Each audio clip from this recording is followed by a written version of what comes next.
আমরাও বলেছি পুশিং করতে হলে আওয়ামী লীগের সন্ত্রাসীদের পুশিং করুন, শেখ হাসিনাকে পুশিং করুন। কোটা সংস্কার আন্দোলন থেকে গণ অভ্যুত্থান, যার মাধ্যমে স্বৈরাচারী শেখ হাসিনা দেশ থেকে দিল্লিতে পালিয়েছিল, সেই দিল্লিতে শেখ হাসিনা বসে রয়েছে। আওয়ামী লীগের হাজারো সন্ত্রাসীকে দিল্লি আশ্রয় দিয়েছে, কিন্তু এই সীমান্তে, এই শেরপুরের সীমান্তে থেকে প্রতিনিয়ত পুশিং করে বাংলাদেশে জনগণকে ঢুকানোর চেষ্টা করা হচ্ছে। আমরা এই পুশিংয়ের বিরোধিতা করেছি। আমরা ভারত সরকারকে স্পষ্টভাবে বলেছি যে সীমান্তে কোনো হত্যাকাণ্ড আমরা মেনে নেব না, সীমান্তে কোনো পুশিং আমরা মেনে নেব না। প্রিয় সংগ্রামী বন্ধুগণ, আমরাও বলেছি পুশিং করতে হলে আওয়ামী লীগের সন্ত্রাসীদের পুশিং করুন, শেখ হাসিনাকে পুশিং করুন।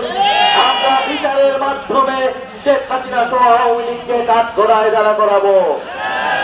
প্রিয় সংগ্রামী শেরপুরবাসী, বিচার সংস্কার এবং নতুন সংবিধানের দাবিতে দেশব্যাপী জুলাই পদযাত্রা হচ্ছে। জুলাই গণ অভ্যুত্থানের 1 বছরের মধ্যেও আমরা এখনো দৃশ্যমান বিচার দেখিনি।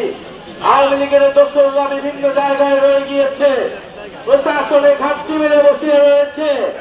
আমরা গোপালগঞ্জে দেখেছি কিভাবে আওয়ামী সন্ত্রাসীরা ছবল মেরে উঠতে চেয়েছিল, কিন্তু আমরা স্পষ্ট ভাবেই বলেছি গোপালগঞ্জকে বাংলাদেশের কোন জায়গায় মুজিববাদীদের আমরা আর দাঁড় হতে দেব না। যারা এখনো প্রশাসনে, পুলিশে আওয়ামী লীগের দোসর হিসেবে কাজ করছে, আওয়ামী লীগের সন্ত্রাসীদের, আওয়ামী লীগের এমপিদেরকে প্রশ্রয় দিচ্ছে, তাদের বিরুদ্ধে দুর্বার আন্দোলন গড়ে তুলতে হবে। শেখ হাসিনা বাংলাদেশকে বিগত আমলে, আপনারা হয়তো শেখ হাসিনা 30 বছর এই শেরপুর শাসন করেছে আওয়ামী লীগ, কিন্তু শেরপুর প্রকৃত উন্নয়ন পায় না। বসুন্ধরা টিস্যু অশুদ্ধতার বিরুদ্ধে এক বিন্দুও ছাড় নয়। উন্নয়ন পেয়েছে শুধুমাত্র সে আওয়ামী দোসরেরা, সে আওয়ামী সন্ত্রাসীরা, যারা দেশের টাকা লুট করে এখন বিদেশে পলাতক অবস্থায় আছে। প্রিয় শেরপুরবাসী, আপনারা নিজেরাই চিন্তা করুন, আপনারা নিজেরা ভাবুন যে যেই জুলাই গণ অভ্যুত্থানে আপনাদের শেরপুরের সন্তানেরা শহীদ হয়েছেন, সারা দেশের মানুষ রাজপথে নেমে এসেছিল সে আওয়ামী লীগের বিরুদ্ধে। আপনাদের এই শেরপুরের উন্নয়নের জন্য, বাংলাদেশের মানুষের উন্নয়নের জন্য, শেরপুরবাসীর ভাগ্য পরিবর্তনের জন্য জাতীয় নাগরিক পার্টি সেই প্রকৃত উন্নয়নের, সেই সুষম উন্নয়নের রাজনীতি করতে চায়। প্রিয় সংগ্রামী শেরপুরবাসী, দেশব্যাপী সংস্কারের আলাপ আলোচনা চলছে। আমরা বলেছি 5ই আগস্টের মধ্যে যে কোনো মূল্যে জুলাই সনদ ঘোষণা করতে হবে, সাথে জুলাই ঘোষণাপত্র ঘোষণা করতে হবে। ঐক্যমত্য কমিশন বলেছে 2-3 দিনের মধ্যেই জুলাই সনদের কার্যক্রম নিশ্চিত করা হবে।